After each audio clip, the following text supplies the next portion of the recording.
abençoe nesse dia, nessa manhã, que seja um dia de bênção, de vitória e de poder em nossas vidas e em nosso meio. Hoje nós vamos para a lição de número 10, nós vamos falar sobre a vida não, vamos falar sobre a oração de Jeremias, tá? O nosso curso ele não fala sobre a vida dos personagens bíblicos, tá? Nós apenas pincelamos alguma coisa no começo para que você possa entender um pouco do contexto histórico, do que estava acontecendo na vida dele, quando ele fez aquela oração. Mas a palavra de Deus, o curso, ele é sobre a vida de oração dos personagens, tá bom? Então nós vamos falar sobre a oração dele. E deixa eu confessar algo para os irmãos antes de nós começarmos, que essa eu acredito que foi uma das mais difíceis lições. Eu estou estudando ela há 3 semanas, desde quando eu dei a minha última aula, que era realmente da escala substitutivas, né? E falar a verdade, acho que 50% ainda não consigo compreender. Então nós vamos estudar aqui juntos. Ainda me aconselhei com o professor Murilo, procurei ele ontem, porque ele também é professor, me aconselhei um pouco com ele sobre essa lição. E até ele concluiu junto comigo que você não tem como montar slides da lição, a não ser que nós copiamos assim, algumas partes da revista, colocamos lá e ficamos lendo. E a proposta não é esta. A proposta é nós estudarmos aqui. Então nós temos apenas um slide que vai falar sobre algumas épocas ali, daqui a pouquinho a gente vai observar ele. Bom, vamos lá? Pega a sua Bíblia nas suas mãos, vamos fazer a nossa proclamação. Vamos lá? Esta é a minha Bíblia. Eu sou o que ela diz que eu sou. Eu tenho o que ela diz que eu tenho. Eu posso fazer o que ela diz que eu posso fazer. Hoje eu serei tocado pela palavra de Deus. Eu audaciosamente confesso que a minha mente está alerta. Meu coração está receptivo. Eu nunca mais serei o mesmo. Eu estou pronto para receber a incorruptível, indestrutível, sempre viva semente da palavra de Deus. Eu nunca mais serei o mesmo. Nunca, nunca, nunca. No nome de Jesus, amém. Meu querido, quem perdeu? Você não tem mais papelzinho? Seja sincero. Só para a gente saber se a gente faz mais. Então no domingo que vem a gente faz mais uma tantada aí, tá bom? Distribuir. Assim todo mundo pode falar junto, a gente pode fazer a nossa proclamação de fé. E lembre-se sempre, né, quando chega na terceira frase de cima para baixo, na antepenúltima, né? Você fala com toda a fé, ó. Eu estou pronto para receber a incorruptível, indestrutível, sempre viva semente da palavra de Deus. E diga com fé, eu nunca mais serei o mesmo. Sabe o que você está falando? Você está dizendo o seguinte: o que eu aprender hoje vai mudar o meu ritmo de vida. O que eu aprender hoje aqui eu vou colocar em prática. Então diga isso com toda a fé. Sabe que nós temos esse momento da proclamação? Diga com toda a fé que você nunca mais será o mesmo, porque a sua vida será totalmente mudada pelo poder e pelo mover da palavra de Deus em nosso mundo. Então vamos lá, lição de número 10. A oração de Jeremias. Vamos pincelar rapidinho. Para nós que sim, já somos estudantes da palavra de Deus, vamos lá. Pai, nós buscamos a Tua direção sobre nossas vidas essa manhã, buscamos o poder renovador do Espírito de Deus que renova a Tua palavra, que ministra em nosso meio, que ministra em nossas vidas, que ministra aqui neste lugar. Espírito de Deus, nós nos abrimos inteiramente ao Teu mover, nos abrimos inteiramente ao Teu agir, nos abrimos inteiramente ao Teu ensinamento nessa manhã, porque o Espírito Santo de Deus é Ele quem nos ensinará todas as coisas, como disse o próprio Jesus em João, no capítulo 14. Pai, em nome de Jesus, que esse Espírito renovador possa falar nessa manhã as nossas vidas, fale a cada coração. Pai, da maneira que cada um precisa ouvir, da maneira que cada um precisa ser mudado, renovado e transformado, porque só Tu sonda e conhece os corações aqui presentes. Pai, conceda-nos, ó Pai, a Tua palavra, a Tua graça, a Tua ousadia, a Tua intrepidez. Conceda-nos, Pai, o Teu amor nesta manhã, para que possamos pensar a Tua palavra segundo a Tua vontade. Pai, lava-nos o sangue do Cordeiro de Deus, preenche-nos com o Teu poderoso e ministra, Pai, poderosamente nesta manhã, em nosso meio, em nome do Senhor Jesus, é que nós oramos e já agradecemos. Amém. Amém. Irmãos, Jeremias, quando nós falamos sobre o nome dele, você que já é crente aí há muito tempo, estudante da palavra de Deus, o que já vem logo à sua mente? Muito bem. O que mais? O que vem logo à sua mente? Jeremias é o profeta chorão. Não é? Ou você não conhece essa expressão? É chamado de profeta chorão. Por quê? Por causa das suas lamentações. O livro de lamentações de Jeremias, né? Ele escreveu 2 livros no Antigo Testamento. O seu próprio livro, que leva o seu nome, né? O livro de Jeremias, e Lamentações de Jeremias, devido ao contexto que ele estava vivendo. Pode colocar. Algo muito pequeno. Tem como?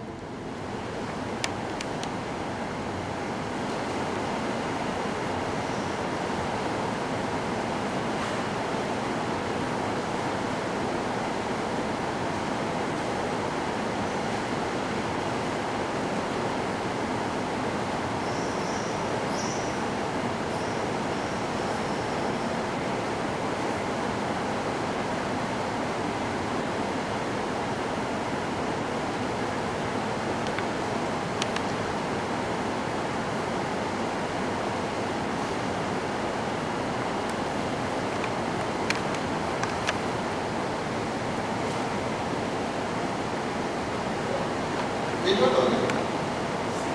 Vai chegar um pouquinho melhor. A gente chega aqui perto, tá? Então, o que nós entendemos aqui um pouco da cronologia do reino de Judá. Nessa época, o reino de Israel ele já não existia. Tá? O reino de Israel deixou de existir no ano 720. Tá? Aqui nós vamos começar a nossa história então, em 640. Então, de 720 a 640, nós temos uma diferença de 80 anos. Então essa diferença aqui, o reino de Israel já estava lá na Síria, lá, ou provavelmente 640, provavelmente já estava lá na Pérsia, ele já foi para a Síria, já estava na Pérsia como escravo. Tá? Mas a nossa lição ela vai estar então em Judá, no reino de Judá. Tá? Então no ano 640, Josias, ele assume o poder, ele assume o reino lá na nação de Judá. Josias, ele foi um rei que ele adorou o Senhor. Ele era um rei que ele tinha o seu coração voltado para Deus. Então ele teve um reinado de paz, um reinado de alegria, um reinado de Deus estava no meio do povo, tá? E uma das coisas mais interessantes de Josias é que ele tinha, assim, o desejo muito grande, seria desejo, como podemos falar assim, ele celebrava anualmente a Páscoa, entendeu? Era algo que estava muito no seu coração. Então quando chegava a época de Páscoa, distribuía os novilhos para que as famílias podiam fazer a celebração, né? Então era assim, uma festa assim, que o governo bancava, se é poder dizer dessa forma, tá? Então era uma festa que ele gostava muito, então estavam muito voltados assim, para o Senhor, porque a Páscoa celebrava a libertação do Egito, a força de Deus, né? A forma como Deus tinha livrado o povo do Egito. Então eles celebravam muito a Páscoa. E ele reinou até o ano 609, quando entra o rei Jeoacás. Você viu que nós temos ali, ó, não está errado não, é o mesmo ano. Jeoacás reinou apenas 3 meses, depois que ele assumiu o poder, tá bom? Ele foi, na época do rei Jeoacás, no ano 609, o Egito sitiou a Judá, tá? Os soldados do Egito sitiaram a Judá, levaram o rei Jeoacás para o Egito e lá ele foi morto. Tá? Por isso que ele reinou apenas 3 meses. Depois levantou o rei Jeoaquim. Certo? Jeoaquim, os nomes assim meio diferentes, né? O rei Jeoaquim, que entrou no ano 609, ele foi um rei já um pouco mais ímpio e ousado. Ele queimou a palavra de Deus no meio do povo. E lembrando que naquela época, queimar a palavra de Deus não era você pegar uma Bíblia assim, não, jogar no meio do povo e pôr em fogo. Lembrando que naquela época a imprensa não existia. Lembra que nós falamos na aula passada? Como que eram as Bíblias na época? Eram os rolos. Um rolo, o profeta escrevia um livro, então um rolo apenas, que ficava guardado lá no templo. Tá? Não existiam cópias. Por isso que nós já comentamos aqui na aula da história da igreja, que hoje na Bíblia nós temos 66 livros, né? E 39 são os profetas, são do Antigo Testamento. Mas na época do Canadá existiam mais de 100. Tá? Nem todos os livros são aqueles que não foram considerados sagrados. Alguns já não existiam mais porque tinham sido queimados. Lembra que nós comentamos que alguns rolos estavam lá na Síria, até que o rei estava lá na Pérsia, até que o rei Ciro eu tinha o nome dele. Então, aquele livro mesmo ele foi perdido lá na Síria, na Pérsia mesmo. O rei Ciro, o rei da Pérsia, aquele rolo dele foi perdido. Aquele livro ele já não se existe mais, assim como muitos não se existe mais. Então, o rei Joaquim, ele queimou alguns rolos, ele queimou alguns livros sagrados ali, e por isso então Deus colocou a mão e ele então acabou perdendo o seu reinado, tá? Mas mesmo assim ele reinou até o ano 598, quando assumiu o filho dele, Joaquim, que reinou também por apenas 3 meses. Você pode ver que tem uma diferença de 1 ano ali, né? Tem só uma mudança de ano. O Joaquim ali reinou por apenas 3 meses também. Então entrou Zedequias, que nós não temos o final do seu reinado, né? Dizem-se que ele ficou no poder por cerca de 11 anos, mas porque a Babilônia veio até Judá, sitiou a Judá, derrotou a Judá e o reinado ali deixou de existir. Tá? Então de Zedequias não se teve um outro rei, porque o reino de Judá ele deixou de existir. Ok? Até aqui os reis. Deu para entender um pouco? Então essa aqui é a linha do tempo dos reis. Só para que vocês possam entender, irmãos, quando aqui no ano 640 Josias ele era o rei, Sofonias era o profeta. Então quando você lê o livro do profeta Sofonias, você vai estar lendo aqui, ó, sobre a história do rei Josias, tá? O rei Sofonias era o profeta. Quando Jeoacás, aqui nos seus 3 meses, ele era o rei, quem era o profeta era Uda. O profeta Uda. O seu livro foi perdido, tá? Não se existe mais, por isso nós não temos como ler. Aqui do Joaquim e do Joaquim, os dois ali, quem era o profeta era Abacuque. Então quando você lê o livro de Abacuque, você está lendo sobre o profeta Jeoaquim e o profeta Joaquim. E quando Zedequias era o rei, o profeta era Obadias. Então quando você lê o livro do profeta Obadias, você vai estar lendo sobre a história do rei Zedequias. Ok? Estão tudo.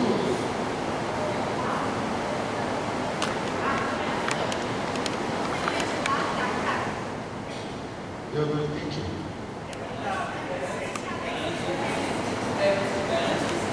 Tem um microfone? Eu não vi, mas já chegou a resposta? Ok, já chegou a resposta. Obrigado, gente. Ah, tá. Entendi agora. Tá? Por que está ao contrário, né?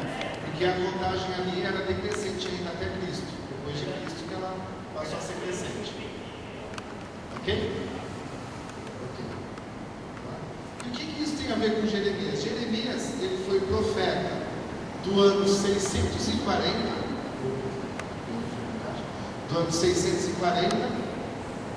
até Zedequias. Ah, mas não foi Sofonias, não foi Uda, não foi Abacuque, não foi Obadias, não foi Ezequiel também? Tem Ezequiel que eu escrevi sobre Ezequiel. Também, todos eles foram contemporâneos da mesma época. Tá? Então Jeremias ele profetizou, ele foi profeta durante esses 5 reis, durante Josias, Jeoacás, Joaquim e Zedequias. Tá?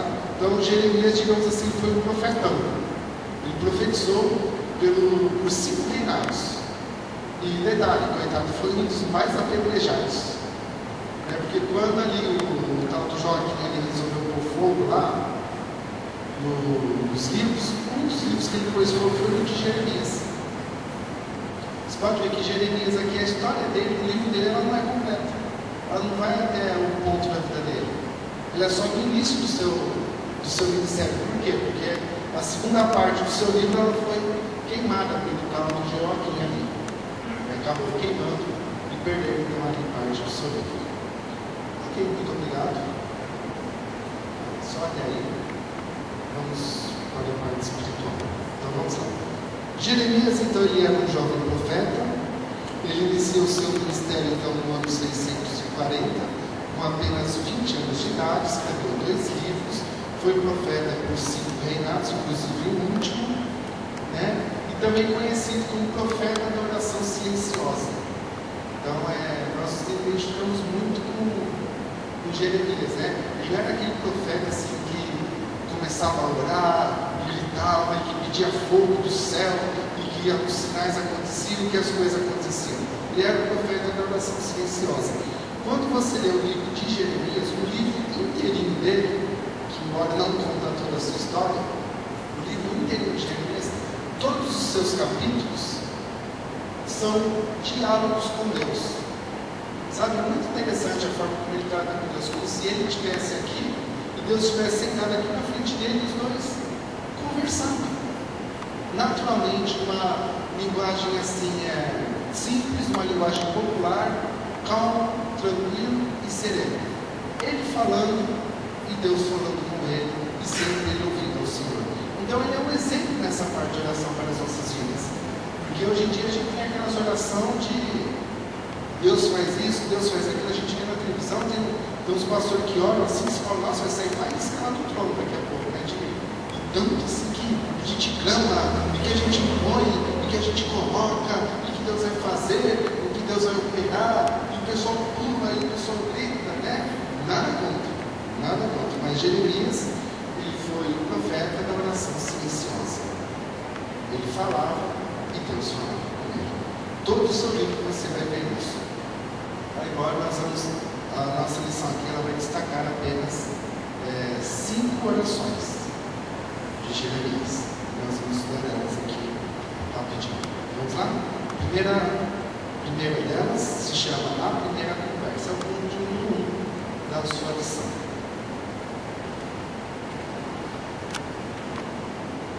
Está no capítulo 1 de Jeremias.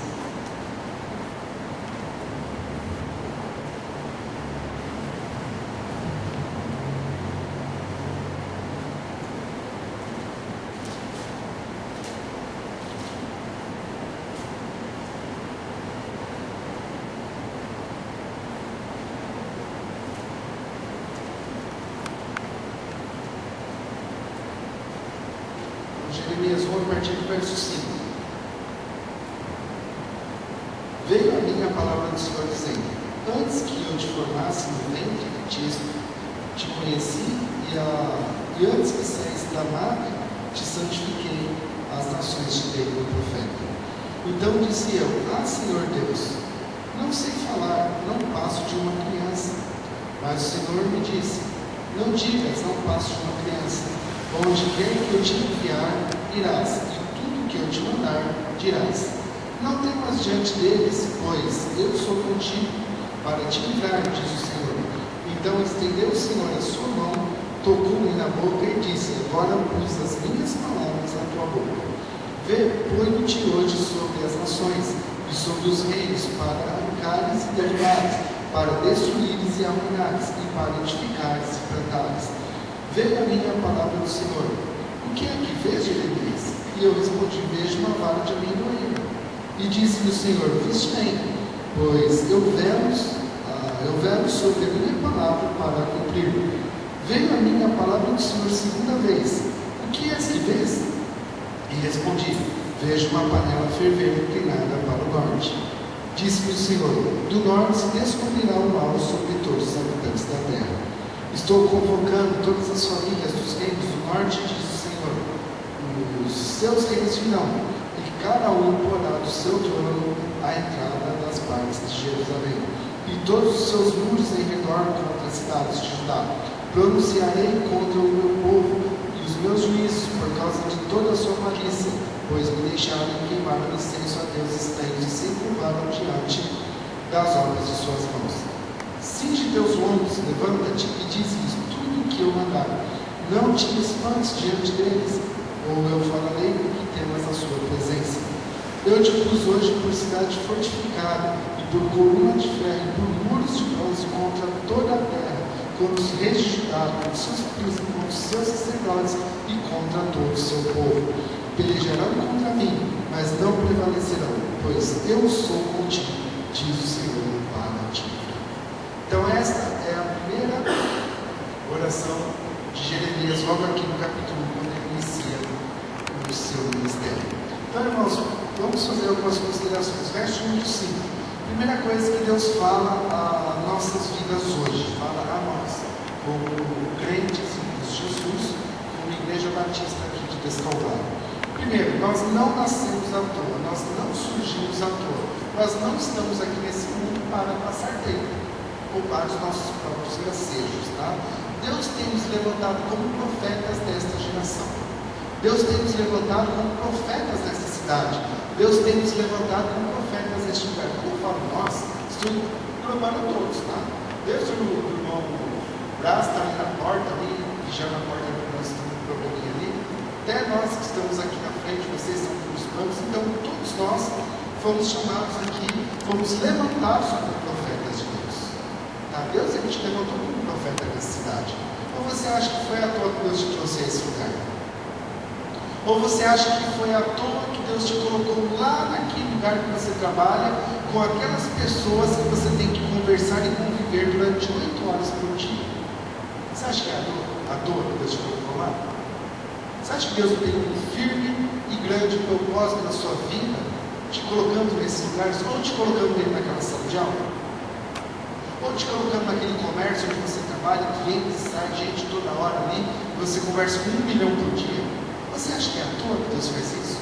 Não, porque Deus tem te colocado como profeta naquele lugar.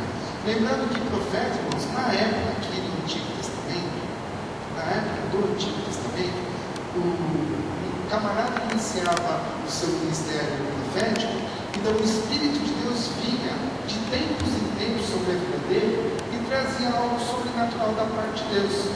Isso você vê muito na vida de Sansão. O Espírito de Deus vinha sobre ele, dava uma força ali, ele destruía tudo, o Espírito Santo saía, o Espírito Santo não habitava.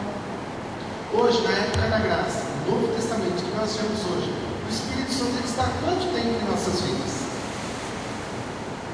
12 horas por dia? Até mesmo quando estamos dormindo. 24 horas por dia o Espírito Santo está atuando.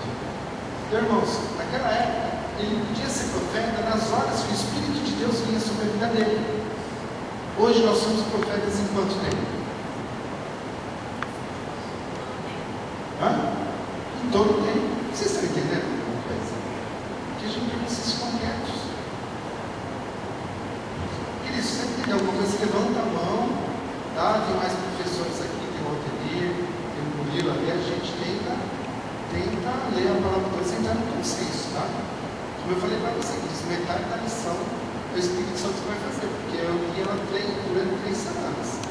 Metade dela eu não consegui compreender. Eu li o livro de Jeremias e eu clamava para Deus, falava, Deus, me mostra alguma coisa que eu entendo aqui nesse livro, porque é complicado esse. É difícil de entender, né? Como que eu peguei de Ezequiel? Está mais enrolado ainda, né?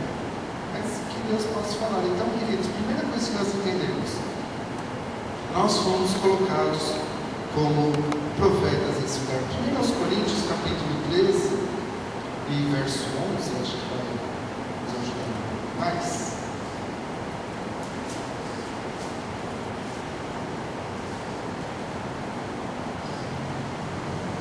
Vamos lá dizer, quando eu era menino, falava como menino, pensava como menino, raciocinava como menino, mas logo que cheguei a esse nome, acabei com as coisas de menino. Certo? Deus ele tem um grande propósito em nossas vidas. E o próprio Jeremias ele fala assim, ó, verso 6: Ah, Senhor, eu não passo apenas de uma criança. Eu não passo apenas de uma pessoa que não tem um entendimento muito grande. Eu não passo apenas de uma pessoa assim que não indefesa, uma criança indefesa, né? Eu não não sei falar com os grandes, eu não tenho assim autoridade nem liberdade de falar com os grandes. O próprio Senhor fala para ele, não diga, no verso 7, né? Não diga que você é uma criança. Jamais diga isso ao Senhor. Quando a gente fala assim, você foi chamado para ser profeta, né, nessa nação ou nesse lugar, jamais diga ao Senhor que você não sabe, que você não foi chamado para isso, ou que você não foi preparado para isso, porque nós fomos chamados para isso, e nós também fomos preparados para isso, porque Deus tem nos colocado nos lugares onde a palavra de Deus precisa ser anunciada, onde a palavra de Deus ela precisa realmente ser ministrada. Efésios capítulo 4, verso 14 diz que Deus separou uns para apóstolos, outros para pastores, outros para mestres e profetas, e evangelistas também, nesse sentido. Mas o ministério profético, de você trazer a palavra de Deus àqueles que ainda não conhecem, esse está sobre todos nós, está sobre a minha vida e ele também está sobre a sua vida. Quem levanta um profeta, segundo 1 Coríntios 12, 28, é o próprio Senhor.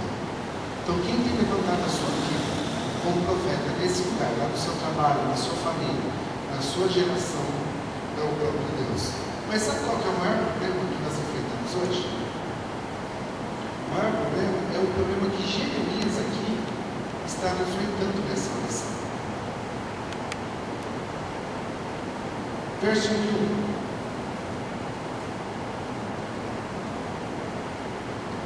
Palavra de Jeremias, filho de Miquias, sacerdotes que estavam em Mate, veio a palavra do Senhor de Josias, filho de Amon, rei de Judá, no 13º ano do seu reinado.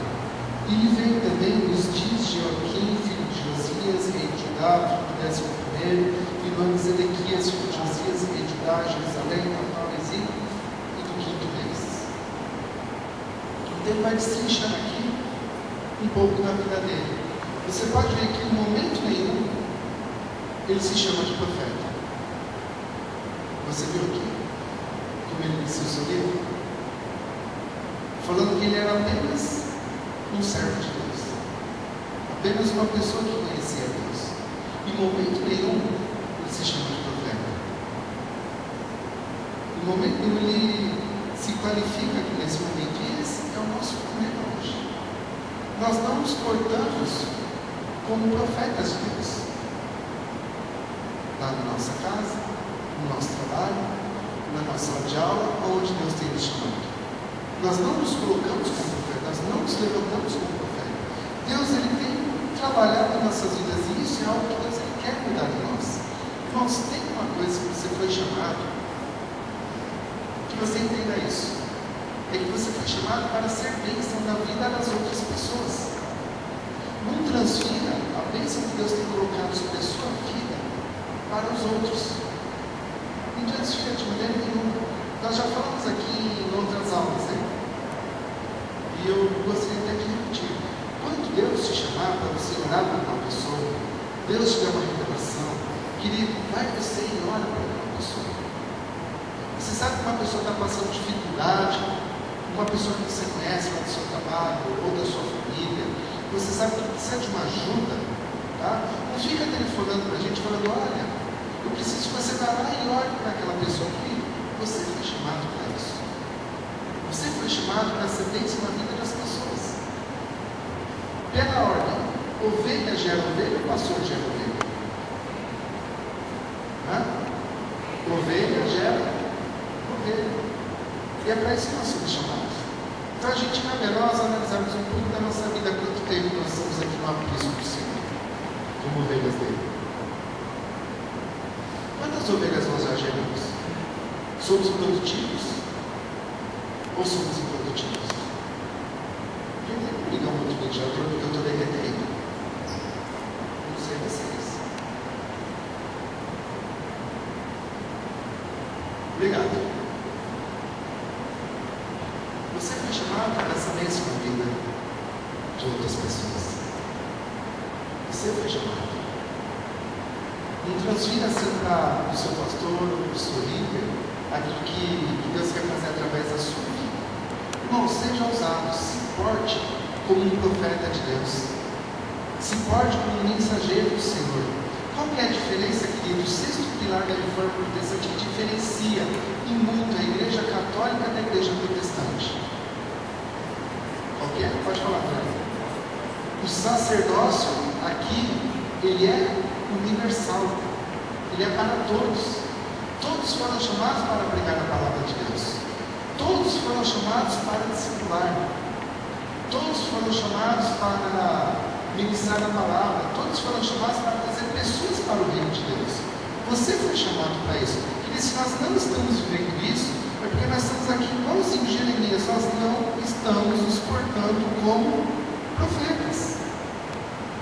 E você vê que interessante?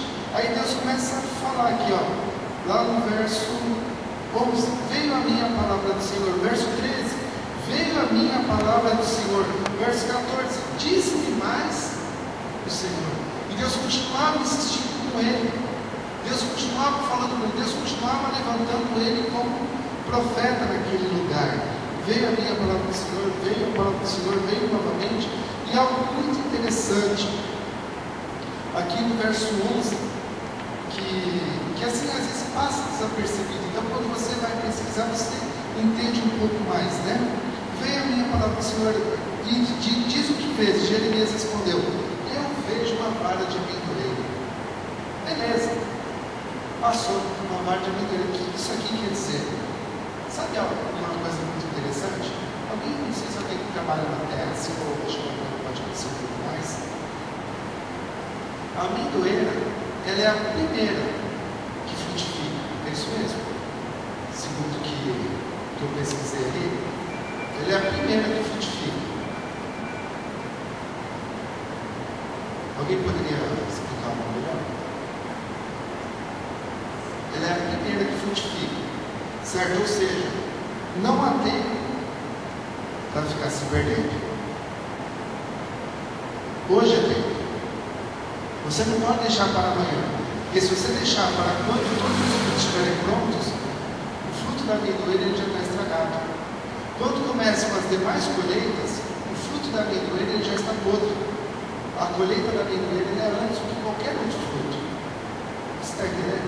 Se você for esperar o seu pastor ir lá orar com uma pessoa, se for esperar o seu líder ir lá fazer uma visita, se for esperar alguém ir lá fazer um discipulado, querido, o fruto já vai estar podre. Você já vai ter perdido o fruto. Não há tempo de você ficar esperando. Faz a rotação, mas a rotação da primeira para frutificar é essa daí, né? Sim. Só para entender. Então, faz a rotação, a primeira que vai dar fruto é a amendoeira. Justamente. A primeira que vai dar fruto é a amendoeira. Ficou mais compreensível agora a explicação? Agora sim, né?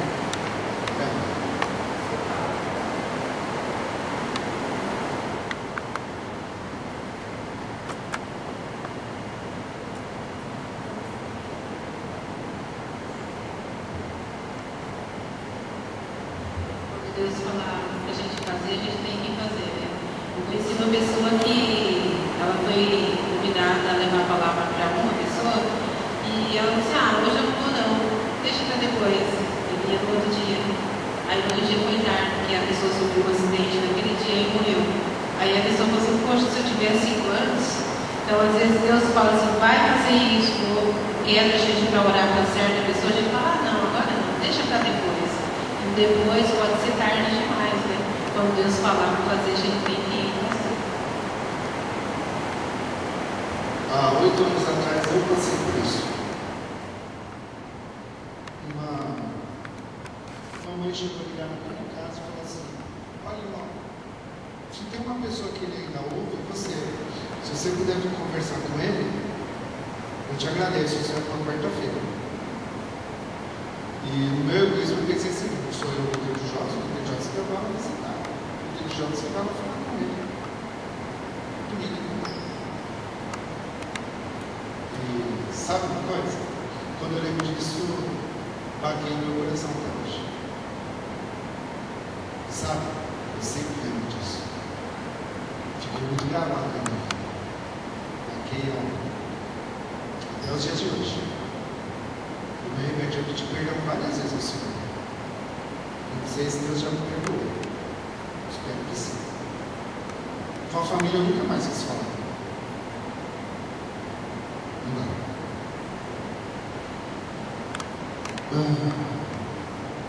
Deus fala assim também para ele: olha, o que tu vês no versículo 13? Ele fala: eu vejo uma panela de água a ferver. E nós entendemos aqui que ele fala que seria o reino, estava inclinado ali para o norte, né? O norte estava a Babilônia. Exatamente, uma panela grande a ferver ao lado do norte. Do lado do norte estava a Babilônia. Judá foi sitiado por quem? Pela Babilônia. Judá foi destruído por quem? Pela Babilônia. Ou seja, Jeremias ele não tinha tempo a perder. Ele tinha que pregar a palavra de Deus, tinha que profetizar para aqueles reis. Ele tinha que profetizar para o povo de Judá. Porque o tempo de Judá estava se encerrando. Irmãos, quanto tempo nós temos ainda nessa terra? Você acha que o arrebatamento ele acontece daqui 10, 15, 20, 30 anos, 5 anos? Quem dera fosse hoje. Quanto tempo nós temos ainda aqui nessa terra? Irmãos, quantos dos seus amados parentes, irmãos, mãe, pai, marido, filhos, já aceitaram a Jesus? Quanto tempo nós temos ainda aqui nessa terra? É algo de se pensar, não é? Nós estamos aqui praticamente como Jeremias, né? Nosso tempo está se encerrando, literalmente. Nosso tempo aqui está se encerrando. E rapidinho nós precisamos voltar para aquilo que Deus tem nos chamado. 1 Coríntios 9:27, o apóstolo Paulo fala: fiz-me tudo para com todos, para que por meio de todos os modos chegasse a salvar alguns. Então que nós possamos fazer tudo, em todo o tempo, para que por meio de todas as formas, de todas as maneiras, nós consigamos a ganhar alguns. Faça tudo aquilo que você puder para ganhar alguns. Amém? Segunda oração de Jeremias, está lá no capítulo 11. Não é a segunda, tá bom? O livro deles são várias orações.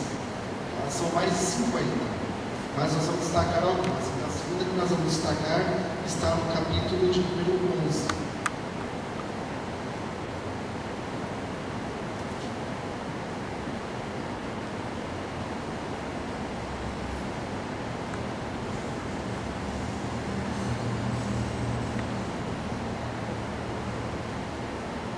Jeremias 11:18.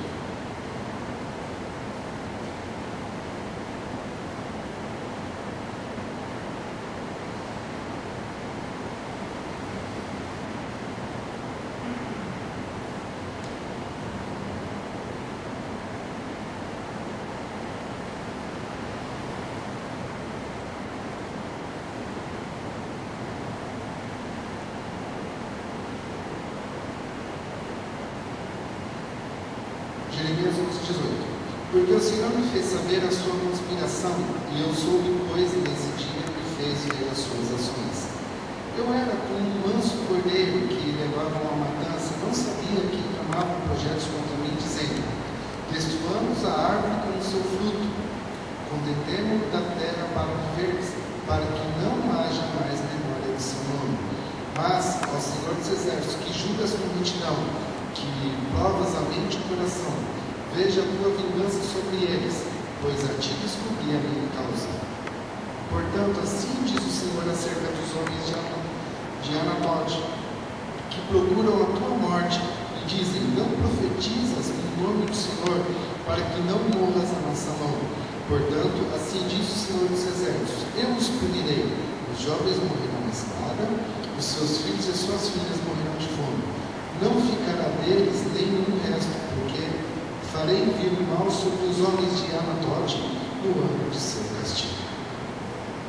Ok? Então essa é a segunda oração que nós vamos destacar. Primeira consideração: Anatote é a cidade onde nasceu Jeremias, ou seja, era a sua família. Quem que estava contra ele? A sua própria família. Os seus estavam contra ele. Sabe por quê, irmãos? Aqui no verso 21, Deus ele é muito claro quando Deus fala com Jeremias. Deus fala: olha, Jeremias, É difícil de você pregar o Evangelho verdadeiro, é difícil de você pregar a verdade, porque nem todo mundo gosta de ouvir a verdade, principalmente os seus. Quem estava contra Jeremias? Os seus próprios familiares, aqueles que conviviam com ele, porque não estavam a fim de ouvir a verdade da palavra de Deus. Porque o que eles estavam vivendo nesse contexto, como nós vimos ali no slide? Ali nesse contexto aqui do rei Joaquim, o que eles estavam fazendo? Estavam queimando a palavra de Deus. Estavam queimando a palavra de Deus, estavam se dobrando a outros deuses. E Jeremias estava trazendo a verdade da palavra de Deus sobre eles. E eles não queriam ouvir a verdade. Eles não queriam ouvir que estavam errados. Então os seus próprios estavam ali procurando matá-lo, procurando destruir sua vida. Não sabe onde nós enfrentamos as nossas maiores dificuldades no ministério? Dentro da nossa própria casa. Quando nós tentamos ensinar para aqueles que são nossos que eles estão errados, nós enfrentamos as nossas maiores lutas, nossas maiores dificuldades. Ah, mas você também fazia. Ah, mas você também era desse jeito. Ah, mas você também falava. Nós enfrentamos as nossas maiores dificuldades. E assim como Jeremias estava enfrentando. Ou seja, Jeremias ele acabou perdendo a amizade de toda a sua família, mas continuou com a sua amizade com Deus, que é mais importante, né? Muito mais importante, né? Mas hoje em dia é muito difícil nós pregarmos a verdade. Pregar a verdade deixa a gente mal visto. Pregar a verdade não enche a igreja. E muitas vezes a gente tem medo, né? A gente fala, olha, a gente tem que tomar cuidado com aquilo que a gente vai pregar, porque dependendo do que a gente falar, a gente machuca a vida da pessoa, né? Porque a verdade dói no ouvido. Pregar a verdade não machuca a vida da pessoa, pelo contrário, transforma, muda a vida da pessoa. Nós não podemos pregar um outro evangelho. A gente não pode pregar um evangelho mais macio, né? Um evangelho assim mais light, né? Assim, onde dá para vir todo mundo, né? Todo mundo pode ouvir, o pessoal fica aqui na igreja, está lá no mundo, mas está aqui na igreja também, porque o evangelho aqui é mais light, né? Esse evangelho não transforma. O evangelho light não transforma. Não traz mudança de vida. O evangelho verdadeiro, ele bate de frente com a vida da pessoa, mas ele traz mudança de vida. Mas quantas vezes nós aqui já, né, tantos anos aqui como filhos de Deus, como crentes, membros aqui da igreja, quantas vezes a palavra de Deus ela vem de confronto com a gente mesmo? Com a gente mesmo, né? A gente fala, nossa, eu preciso mudar de vida. Às vezes você está 18 anos na igreja, sim, mas eu preciso mudar de vida ainda. Há coisas aqui que ainda precisam ser mudadas. A verdade, ela precisa ser pregada. Não de uma forma light, não de uma forma simples, mas a verdade íntegra. Não precisa ser mudada.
Então eu sei que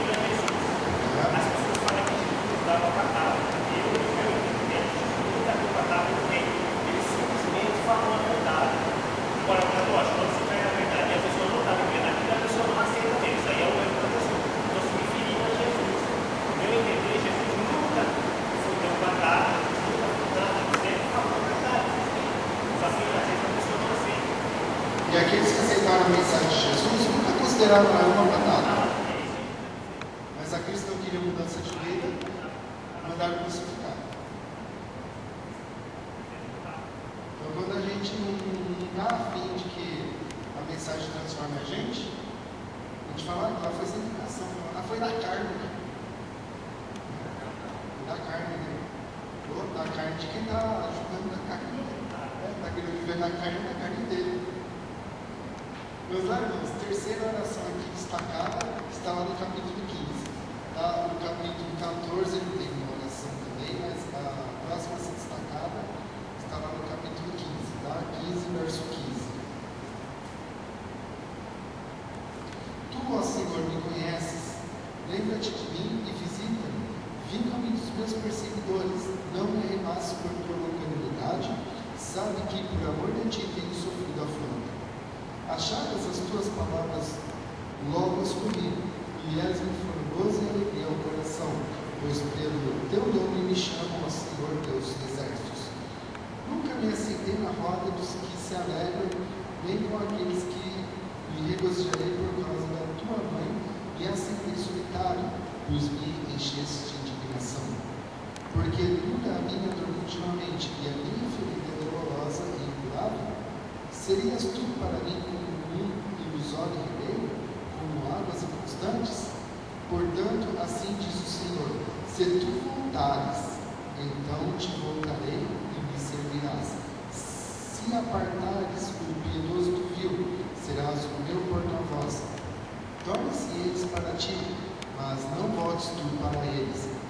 E eu te porei contra o teu povo, como forte multidão pelejarão contra ti, mas não prevalecerão contra ti, pois eu sou contigo para te guardar, para te livrar deles, diz o Senhor. Arrebateis da mão dos malignos e livrar-te-ei das mãos dos cruéis. Então aqui nós temos a terceira oração de Jeremias, quando ele começa a questionar o Senhor, por que as coisas difíceis estavam vindo sobre a sua vida, né? Por que as pessoas intentavam contra a vida dele?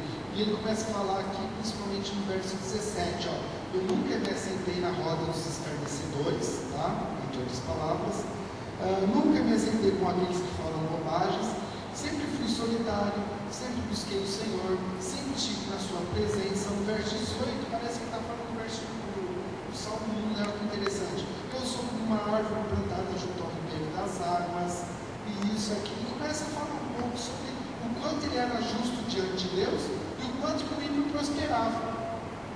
Se ele era justo, por que o ímpio prosperava, né?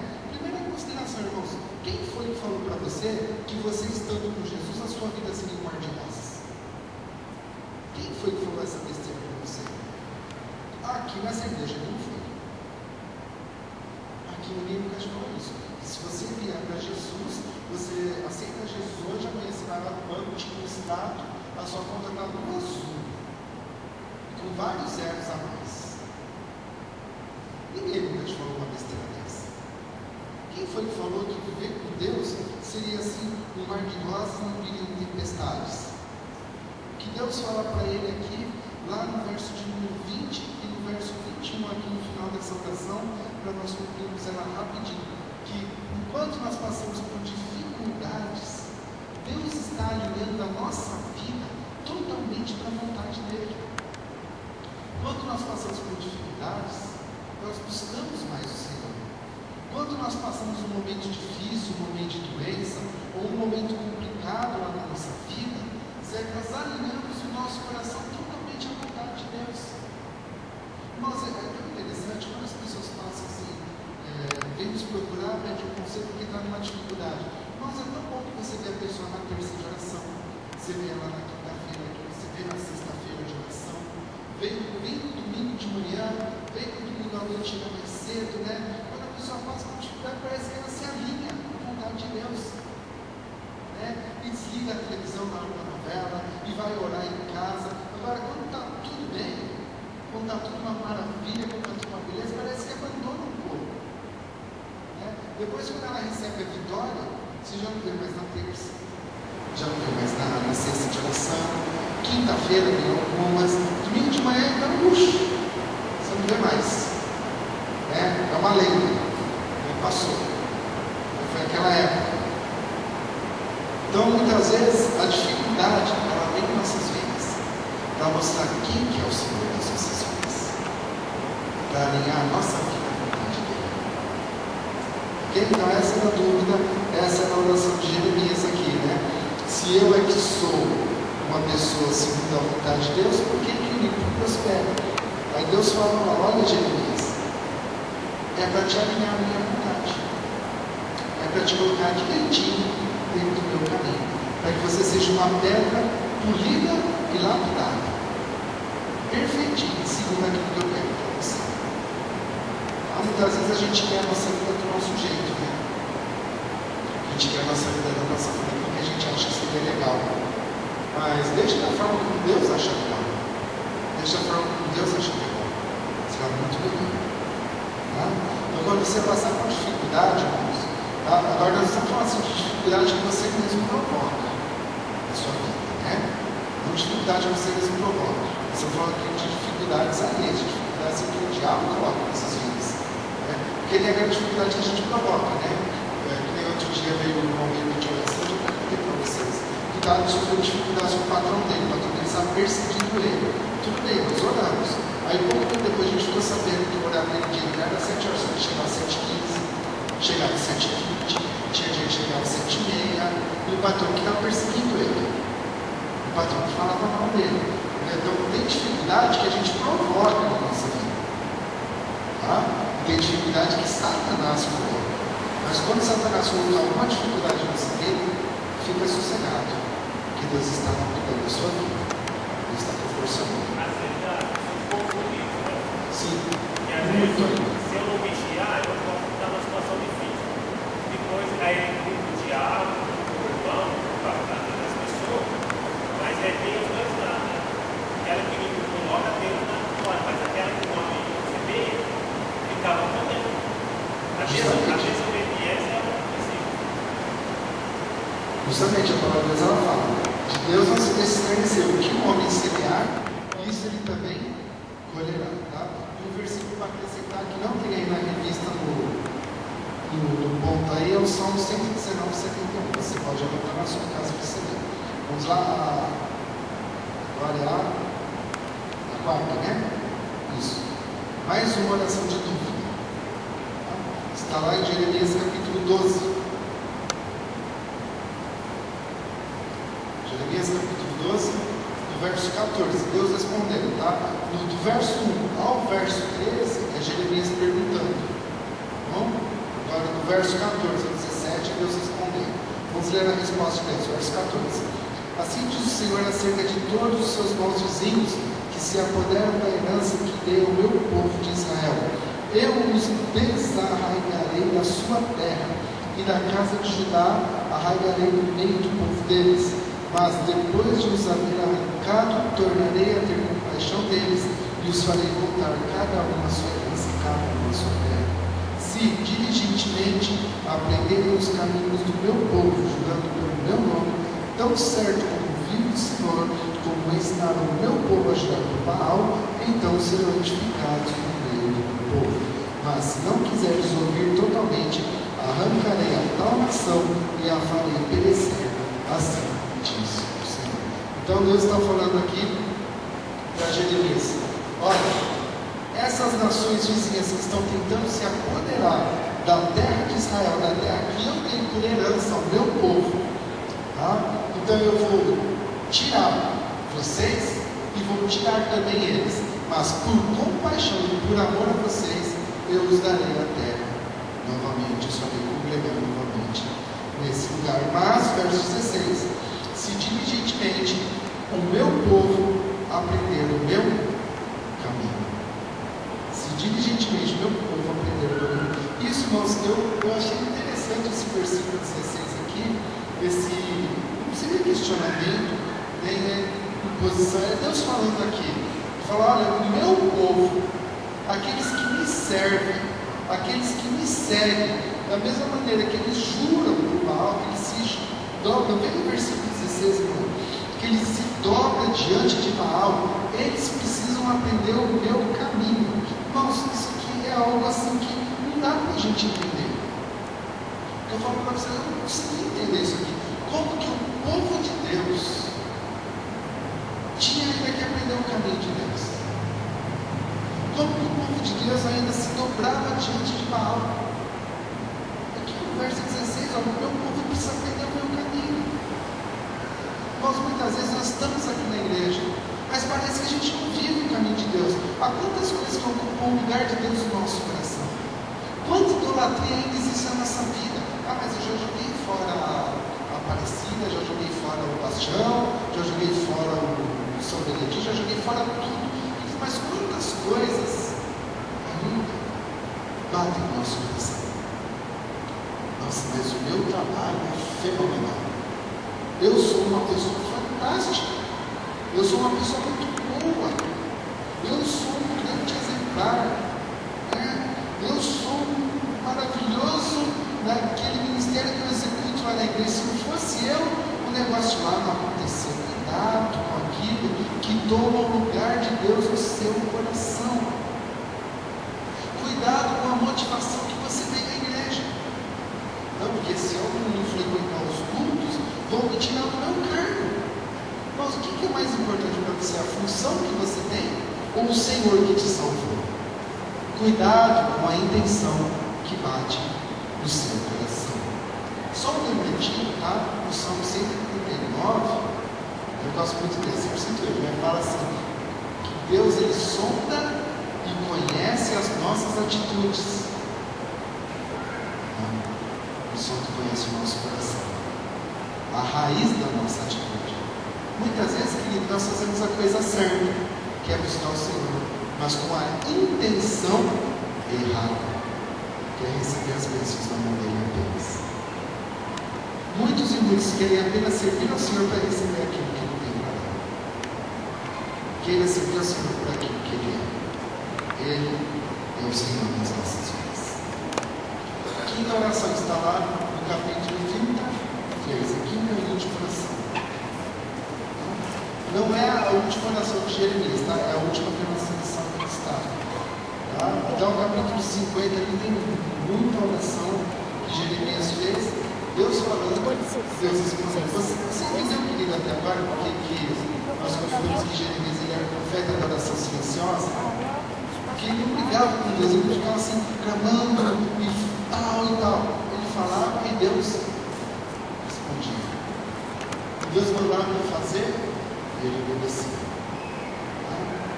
Capítulo 33, mas quando nós chegamos aqui no capítulo 33, tá? Nós vimos ali que Jeremias ele foi profeta por 5 reis. Né? Nós vimos ali no slide. Né? Então nós estamos aqui lá no último rei, que foi o rei Zedequias, que foi quando eles foram levados cativos para a Babilônia. Tá?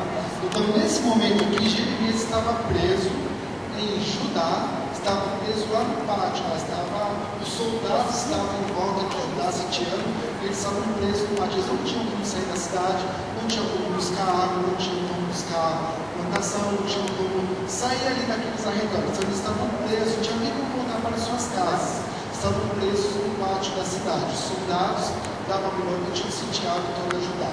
Então no capítulo 33, verso 1, vem Deus falando com Jeremias, veio a minha palavra do Senhor a Jeremias segunda vez, estando ele ainda encerrado no pátio da guarda. Assim diz o Senhor que faz isto, o Senhor que forma isto para estabelecer. O Senhor é o meu nome. Clama a mim e responder-te-ei. Anunciar-te-ei coisas grandes e firmes que ainda não sabes. Então, irmãos, nós vemos aqui Deus falando com Jeremias, olha Jeremias, você vai orar. Você vai orar para esse povo, você vai orar para essa nação, mas você não vai orar a sua vontade e nem a vontade do povo. Você vai orar aquilo que eu colocar no teu coração. Mesmo que seja diferente de tudo aquilo que você imagina, mesmo que seja diferente de tudo aquilo que você quer, mesmo que seja diferente de tudo aquilo que você tem pensado, porque eu é que vou te anunciar as coisas grandes e firmes que eu tenho para a nação. Quem vai anunciar sou eu, e você vai orar segundo a minha vontade. E lembrando no verso de número 2, no finalzinho, Deus ele é muito claro, ele fala aqui, ó, eu é que sou o Senhor, este é o meu nome. Quem que é o Senhor de nossas vidas? É Ele.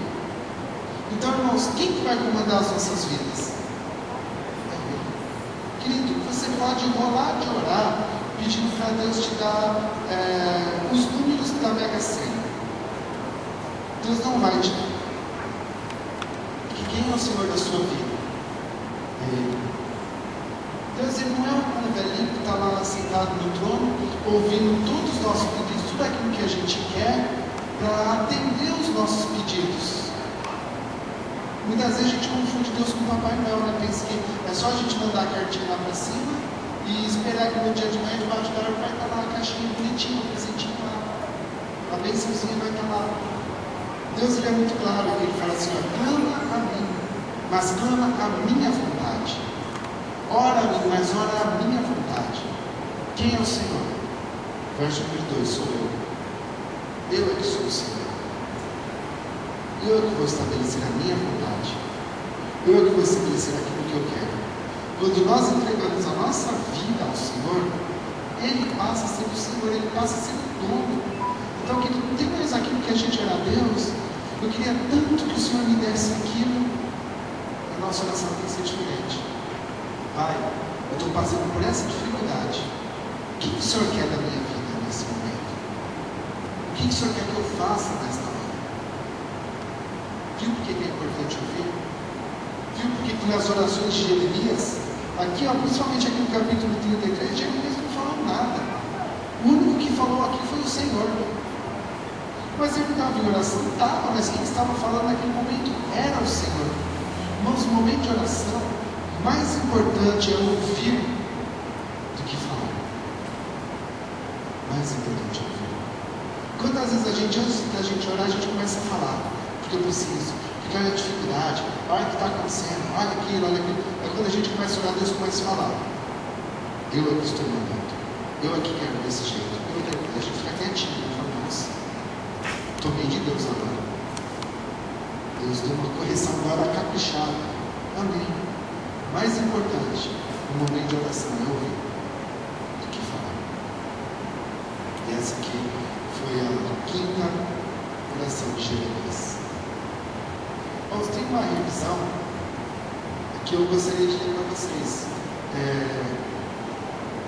Quando eu fui pegar uma revista do aluno hoje de manhã, aí que eu percebi que na revista do aluno anterior eu pensei que tinha. Tá? Eu tinha estudado ela aqui, eu pensei que tinha, eu gostaria de ler. Tá? Eu sei que você se atesse a essa leitura aqui. Tá? São poucas palavras, mas eu gostaria que você se atesse nesse momento. Primeiro, diálogo constante. Manter diálogo constante com o Senhor. Se Ele nos chamar para determinado serviço e observarmos dificuldades no mesmo, explique isso para Deus. O provável é que Ele não tire as dificuldades, mas com certeza nos dará meios para arcarmos com elas. Então, quando Deus falar para você fazer alguma coisa, e você imaginar que para aquilo existe muita dificuldade, você ora a Deus. Só que saiba de uma coisa, Deus não vai tirar as dificuldades. Ele vai te dar meios, Ele vai te dar força, Ele vai te dar forma para você arcar e passar por toda e qualquer dificuldade. Tá? A questão aí não é o Senhor. Né? Porque se for da nossa forma, não é Ele que manda, é da forma dele. Né? E se fosse com a nossa própria força, nós não precisaríamos da força do Senhor. Ponto número 2, dúvida. Se tivermos dúvidas honestas quanto à maneira de Deus agir em nossas vidas, usamos de irreverente franqueza, assim como o Jó, Abacuque e também Jeremias. Em todos esses casos, a resposta de Deus levou a visões extraordinárias de sua sabedoria e sua fé foi muito fortalecida. Então, quando houverem dúvidas na sua vida, seja franco com o Senhor. Assim como foi Jó, assim como foi Abacuque e também o próprio Jeremias, tá? Deus vai te levar a você ter revelações de algo muito grande sobre a sua vida. Por isso que ele fala aqui, ó, anunciar-te-ei coisas grandes e firmes que não sabes. Tá? Ponto 3, pedidos. Preste bem atenção àquilo que Deus manda, explicitamente ao que pedimos. Eu gostaria que você lesse rapidinho, 1 João capítulo 5, 14. Tem aí? 1 João 5, 14.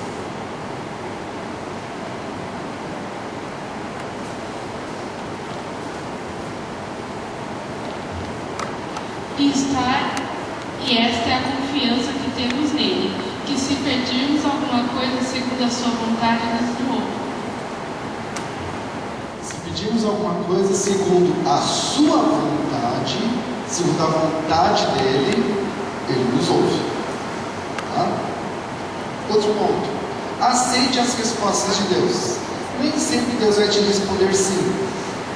Às vezes ele pode te responder sim, pode te responder não, pode te responder espere, e pode dar a última e a pior resposta. Você precisa mudar para receber algo. Isso é terrível, né? Então Deus olha para Deus precisava disso. Aí Deus olha, você precisa mudar muito o seu coração para você receber isso. Essa baqueira, né? Mas amém quando Deus fala, né? Que a gente muda.